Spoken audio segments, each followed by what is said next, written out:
Hola a todos, comenzamos con el tercer y último video sobre las reflexiones sobre el sentido de la vida, finalmente con las conclusiones. Hasta aquí hemos visto que venimos al mundo a una batalla que se desarrolla en el ámbito espiritual, pero cuyas consecuencias se manifiestan en el ámbito material.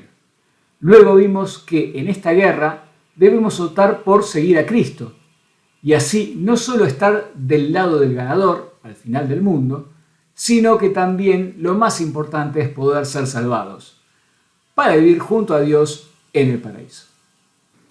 Finalmente vimos cuál debe ser nuestra actitud en la batalla, que es reconocer la supremacía de Dios, quien pagó con su sangre mi salvación, y por lo tanto no podemos hacer menos que glorificarlo y amarlo por sobre todo, incluyéndonos a nosotros mismos y también por sobre todo lo que existe, y convertirnos en soldados de su bando, confiando todo en Él y siguiendo su testimonio, es decir, aborrecer el pecado que lo lastima y amar al prójimo independientemente de que sea mi amigo o enemigo.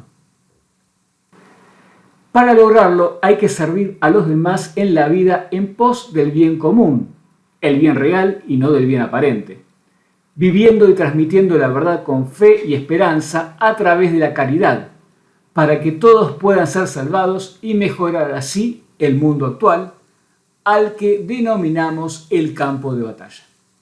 En otras palabras, convirtiéndonos en sus apóstoles para transmitir el Evangelio, que es la buena noticia de que fuimos rescatados por Dios, a quien debemos seguir para ser salvados y así alcanzar la vida eterna luego de la victoria final de Dios en esta guerra espiritual, garantizándonos así nuestra felicidad, que es alcanzar la plenitud de nuestro ser en Dios. Se puede ser apóstol independientemente de cuál sea mi estado de vida, ya sea casado, soltero o consagrado. Cada cual tiene su rol y responsabilidad, pero todos estamos llamados a misionar, como vimos al final del video anterior. Para ser apóstol existe una doble misión. Una es con uno mismo y la otra con los demás. Intentaré explicar estas dos dimensiones de la misión que no dejan de ser las dos caras de la misma moneda, la conversión interior y la misión al exterior. Ambas son permanentes, ya que se extienden por toda nuestra vida y en definitiva es nuestra propia batalla. Comenzaremos por la conversión interior. Para lograrlo, lo primero que se debe hacer es conocer nuestra fe cristiana, por supuesto católica, siguiendo los siguientes pasos. La lectura de la Biblia y del catecismo son fundamentales, pero no se agota ahí. La lectura de los libros vinculados con la espiritualidad católica es muy recomendable, preferentemente de los padres de la Iglesia y de los santos, como también se puede acompañar con películas, videos o música espirituales, ya que eso también contribuye. Al mismo tiempo, llevar una vida sacramental, con misa, confesión y comunión siempre que sea posible, como también de oración, fundamentalmente el rosario, pero también tener en cuenta el rezo de las coronillas y otras oraciones o ejercicios espirituales que nos enriquecen. Es muy importante la visita al Santísimo, es decir, la adoración eucarística. Es importante buscar y tener un director espiritual, entiéndase sacerdote, religioso o religiosa. También son muy buenas las prácticas ascéticas con el fin de dominar nuestra voluntad, ya sea ayunos o mortificaciones que no lastimen, pero que me fortalezcan espiritualmente, como por ejemplo no escuchar música una vez a la semana o participar un poco menos de las redes sociales. Todo este ofrecimiento a Dios en obras va a fortalecer nuestro espíritu. Aquí me detengo un poco para intentar explicar esto último con un testimonio personal. De joven tenía pánico al sufrimiento. El solo pensarlo me deprimía o paralizaba. Por lo tanto, siempre intentaba huir del mismo. Claro que eso ocurría en mi cabeza, en la realidad, la vida misma, y más sabiendo ahora que es un campo de batalla, era imposible escapar de él. Por más que mi cabeza lo negase, cuando el dolor aparecía, se instalaba y vivía su proceso. En una oportunidad me convocan como dirigente junto a otros jóvenes para un retiro y en la preparación debíamos profundizar con el grupo en los dolores de la Virgen María. El solo pensarlo me daba náuseas, pero como el retiro apuntaba a otra cosa, era cuestión de pasar el proceso de preparación para después vivir el retiro. Sin embargo, Dios actúa de manera misteriosa, ya que el ver, descubrir y entender los 7 dolores, a mi entender, corredentores de la Virgen María, me transformó. Digo a mi entender porque la Iglesia no se pronunció sobre estos dolores como corredentores. El dolor dejó de ser una tortura para convertirse en una oportunidad de ofrecerlo a Dios uniéndolo a sus dolores para limpieza de mi alma, ya no del pecado, para lo cual existe el sacramento de la confesión, sino para la pena que queda en mi alma de haber ofendido a Dios y que puede limpiarse con la práctica de indulgencias o a través de estos ofrecimientos personales, que además, si no son para mí, por haber podido ganarlas en una indulgencia, ya sea plenaria o formas parciales, puedo ofrecerlo por la conversión de otros, esposa, familia, amigos, compañeros o quien Dios quiera. El dolor puede ser ofrecido voluntariamente, un ayuno por ejemplo, o privarme de algo que deseo, o puede ser tomado de las circunstancias de la vida, un proceso doloroso que debo vivir, como un desengaño o una enfermedad, por tomar 2 ejemplos. Esto no significa que no intentemos superarlos, pero mientras tanto se ofrece el dolor que provoca y ese dolor dará sentido a la vida. A imitación de Cristo, flagelado, humillado y torturado en la cruz hasta dar su vida por cada uno de nosotros. O de la Virgen María, libre de toda mancha y pecado, los aceptó con entereza sabiendo que uniéndolos a lo que padecía su Hijo, nos beneficiaría a todos, más allá de lo desgarrador de sus dolores, que además iban a beneficiar a quienes lo estaban torturando. Hoy no le temo al dolor, por supuesto que no me gusta, pero no dejo de ver una oportunidad cuando me toca atravesarlos para ofrecerlo ya sea por mí, por un alma del purgatorio o por la conversión de alguien. Y también intento hacer hábito algún sacrificio con el mismo fin, que en definitiva me una más a Cristo Jesús, en otras palabras, hacerme cargo de mi cruz. Por supuesto que como todo, esto se debe realizar de a poco hasta transformarlo en un hábito. Recién ahí uno puede sumar nuevas exigencias. Pero si queremos comenzar a llevar una vida rigurosa desde nuestra conversión, seguramente fracasaremos, porque no estamos preparados para una transformación radical de un día para el otro. Lo mejor es ir a paso lento y seguro, comenzar con una vida sacramental y con el tiempo ir incorporando nuevos hábitos. Por eso es un privilegio poder ir haciendo todo esto desde niños, para llegar a la adultez ya con todos los hábitos incorporados.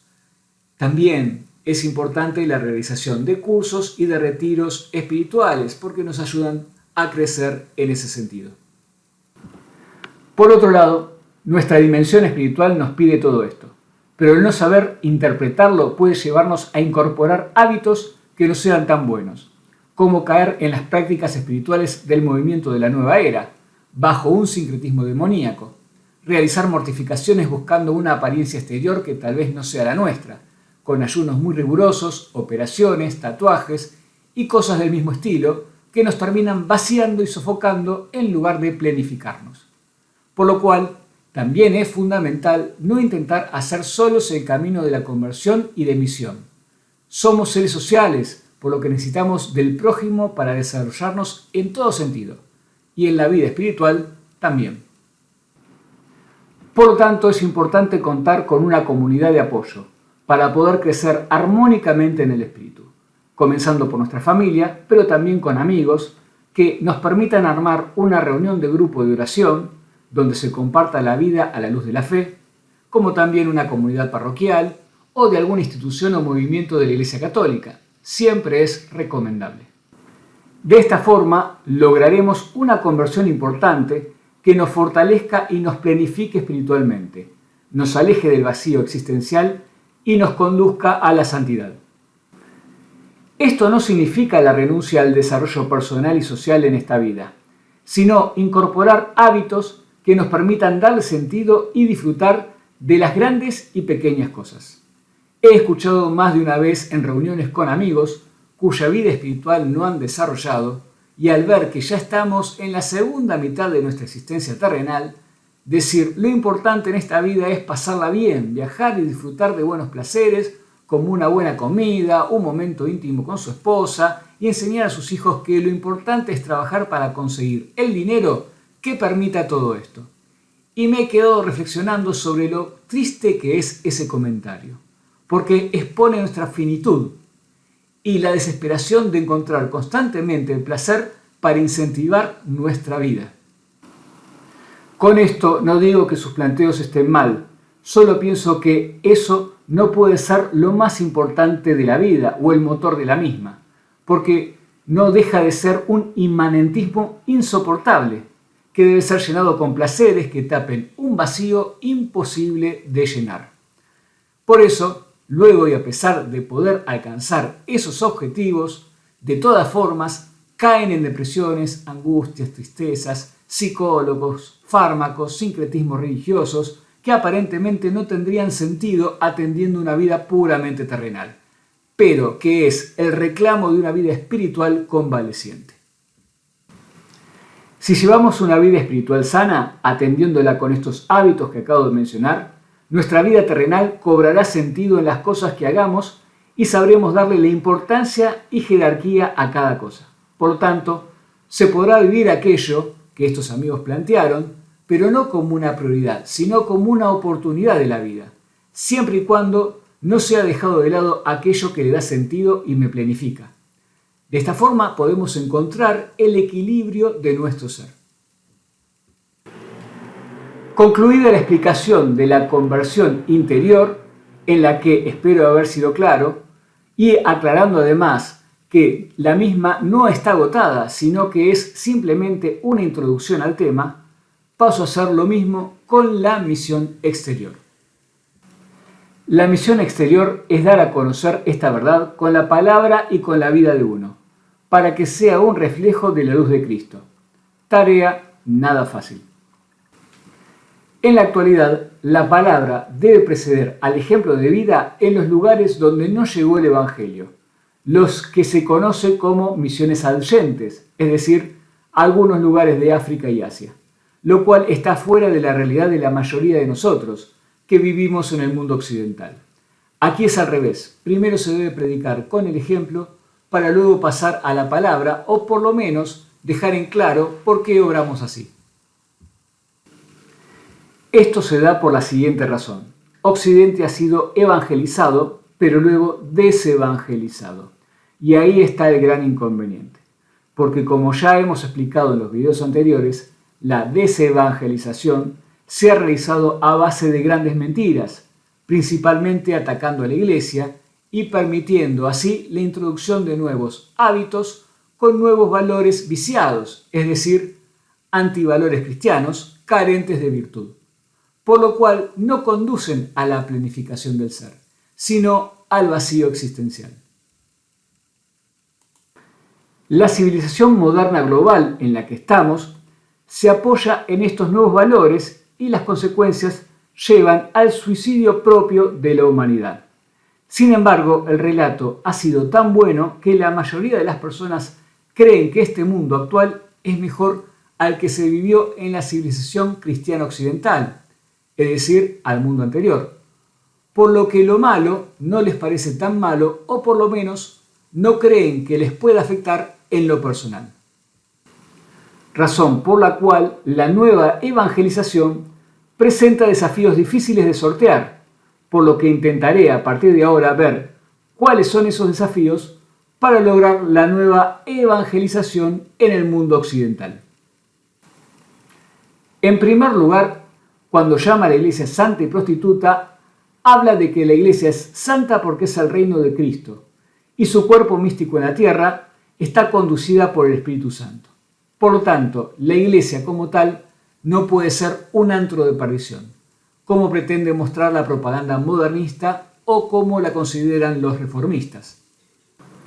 En la Iglesia está el bien y la santidad se alcanza en ella, pero también la llama prostituta, porque no todos sus miembros son santos, y por lo tanto caen en el pecado y eso la daña. Partamos del hecho de que todos somos pecadores, pero algunos estamos en batalla y otros se dejan seducir.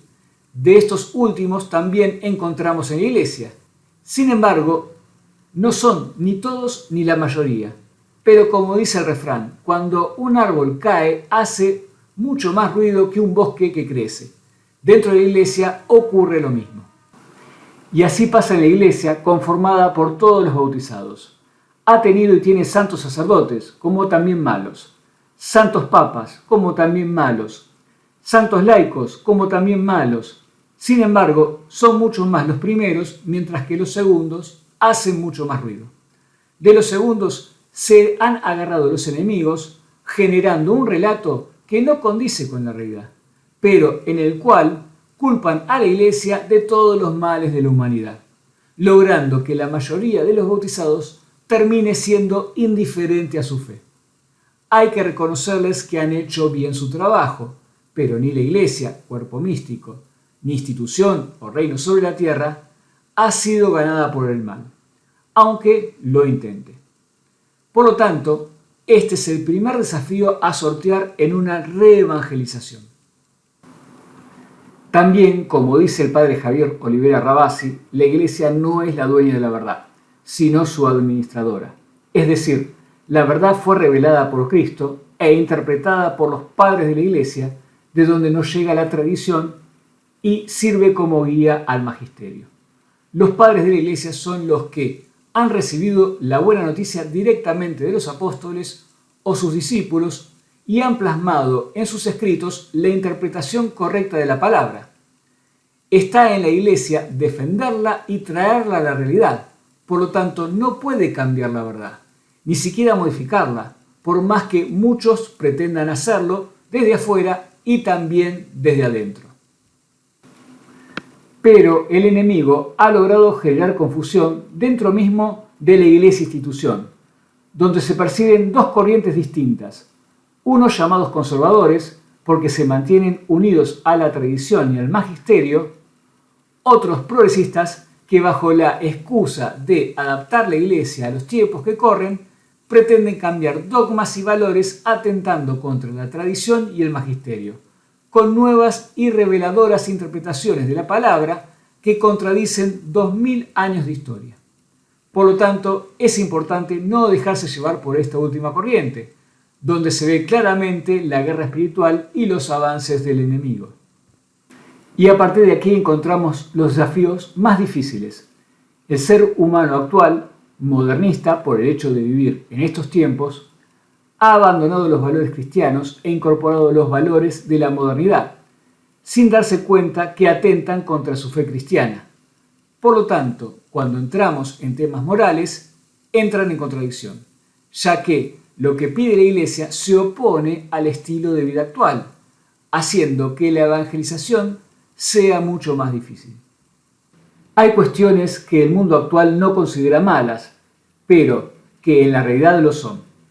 Por lo tanto, llevan al hombre a un estado de pecado, principalmente en cuestiones de pureza y castidad, donde más trabajó el enemigo en los últimos 70 años, con una exacerbación al hedonismo y al egocentrismo. El demonio vuelve a tentar al ser humano de la misma forma que lo hizo a través de la serpiente, prometiéndole mentiras que lo llevan a su ruina, pero bajo la apariencia de derechos humanos que conducen a la felicidad y aunque ésta no se dé como tal, con la satisfacción de los placeres efímeros lo logran confundir, instalando de esta forma una vida desordenada, con malas consecuencias para uno mismo y para la sociedad. Esto lo ha logrado a través de la seducción, del temor y de la compasión, haciendo que las cosas ya no se evalúen de acuerdo a lo que se conoce y razona, sino a lo que se siente, cuya razón queda sujeta al sentimiento, nada más relativo y falaz. Nadie quiere ver sufrir a otra persona, sobre todo cuando se encuentra atrapada por sentimientos que lo arrastran al pecado, pero menos queremos que esa persona se pierda. Por lo tanto, con toda humildad hay que hacerle ver que la verdad no sale ni de mi cabeza ni de la suya. Fue Jesucristo quien la trajo y nos la dejó en custodia. Debemos amoldar nuestra vida a la verdad revelada, sin dejarnos seducir por los cantos de sirena ni por el temor a ir en contra de lo que hoy manda la sociedad, ni dejar que la compasión niegue el pecado por solidaridad con el pecador, porque perderemos nuestra batalla. Muchas veces pedirle al pecador que abandone sus hábitos que responden a determinados vicios tampoco es productivo, porque lo hará desde una presión externa sin llegar a internalizarlo. Por lo tanto, tarde o temprano volverá a caer. Lo importante es acompañarlo con la verdad, pero con caridad. Caridad es amar a Dios por sobre todo y luego al prójimo como uno mismo, pero partiendo de Dios y en camino hacia Dios. ¿Cómo se hace? Haciendo que la persona pueda conocer a Dios. Como primer paso, rezando por esa persona. Luego proponerle conocerlo a través de ejercicios o prácticas de piedad, ya sea oraciones, rosarios, retiros y fundamentalmente visitas al Santísimo. Hacerlo participar de la misa con la precaución de que no comulgue. No es necesario comulgar para recibir los beneficios que se reciben en una misa. Por supuesto que sería lo ideal, pero vivir la misa, aunque sea sin recibir la comunión y ofreciéndolo como sacrificio, la persona igual recibirá las gracias que necesita. Integrarlo con grupos de pares en su misma condición y luego de las prácticas de piedad, conducirlo al conocimiento de la verdad a través de la Biblia, el catecismo, cursos y una educación afín con un guía espiritual para que sea la persona misma quien pueda reconocer el pecado y opte por separarse de él. Puede pasar que la persona, así todo, no pueda separarse del pecado, a pesar de haber intentado todos los medios para hacerlo. Entonces, lo que no debe hacerse es justificar el pecado para justificarse. Al contrario, debería con total humildad reconocer que no tiene la fuerza de voluntad para modificar esa situación de pecado, que cargue con la pena de no poder hacerlo, pero siendo fiel a Dios en todo aquello que sí pueda. De esa forma, da lugar a que actúe la misericordia de Dios. En caso contrario, le estaría cerrando esa puerta. Tampoco puede confesarse, ya que no tiene la fuerza de voluntad para separarse de la situación de pecado, por lo que no recibirá el perdón. Y mucho menos comulgar, debido a que no está en gracia para poder hacerlo. Nos dice San Pablo en su primera carta a los Corintios, en el capítulo 11, versículo 27, lo siguiente. De modo que quien comiere el pan o bebiere el cáliz del Señor indignamente, será reo del cuerpo y la sangre del Señor. Palabra de Dios. Y en el versículo 29 nos dice, porque quien come o bebe indignamente el cuerpo del Señor, come y bebe su propia condenación. Palabra de Dios. Aclaro que indignamente significa sin estar en estado de gracia, o dicho de otro modo, estando en pecado mortal. Porque de hacerlo estaría cometiendo un sacrilegio. Ahora, en las situaciones que venimos comentando, es bueno, como dijimos, que la persona ofrezca en sacrificio el deseo de comulgar, asistiendo a misa y sin hacerlo, que Dios seguramente sabrá compensarlo con su misericordia. Finalmente, el último paso de la evangelización sería ayudar a la persona a perseverar en la fe con la conformación de reuniones de grupo de oraciones, la inclusión en instituciones eclesiásticas, movimientos o parroquias donde encuentre una comunidad que le permita llevar a cabo su vida de fe, sumándole con el tiempo el ofrecimiento en obras, como dijimos antes, ayunos y tantas otras cosas, que dejarán a la persona lista para su batalla personal. Siguiendo estos pasos podemos ejercer nuestro apostolado, llevando a Cristo un alma y mil más, como dice una conocida canción de la Iglesia. Pero dadas las circunstancias, hoy en día esto puede no alcanzar. Por lo tanto, lo mejor es formarse permanentemente en todos los aspectos, con la verdad en todos los ámbitos.